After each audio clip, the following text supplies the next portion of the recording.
Hello বন্ধুরা, good evening. দেখুন একটা নতুন ভিডিও নিয়ে এসেছি। এই দেখুন আমার শ্বশুরবাড়ির পাশে একটা শান বাঁধানো বড় পুকুর আছে, তার চারিদিকে গাছপালা, প্রচুর আম হয়েছে, আম বাগান। তো এই পুকুরটা আমার দেখার খুব ইচ্ছা ছিল। আমার এই বিয়ের 1 বছর 4 মাস হয়ে গেছে, এই আজ প্রথম আমি এই পুকুরটা দেখতে এসেছি। আপনারা দেখুন, প্রথম থেকে দেখাচ্ছি। দেখুন শান বাঁধানা, দুদিকে রেলিং করা।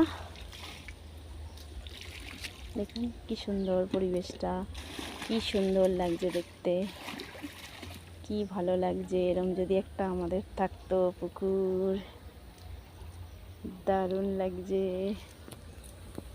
কত আম হয়েছে দেখুন বন্ধুরা। হ্যাঁ, দিদি ভাই গা ধুয়ে উঠে আসছে। বেশ ভালো লাগছে পুকুরটা, বেশ ভালো লাগছে। শান বাঁধানো পুকুর বেশ পছন্দ একটা আমার। এই জন্মে আর হবে না, পরের জন্মে যদি দেয় ভগবান। চলো, হ্যাঁ চলুন, টাটা, বাই। পরে আবার একটা নতুন ভিডিও নিয়ে আসবো।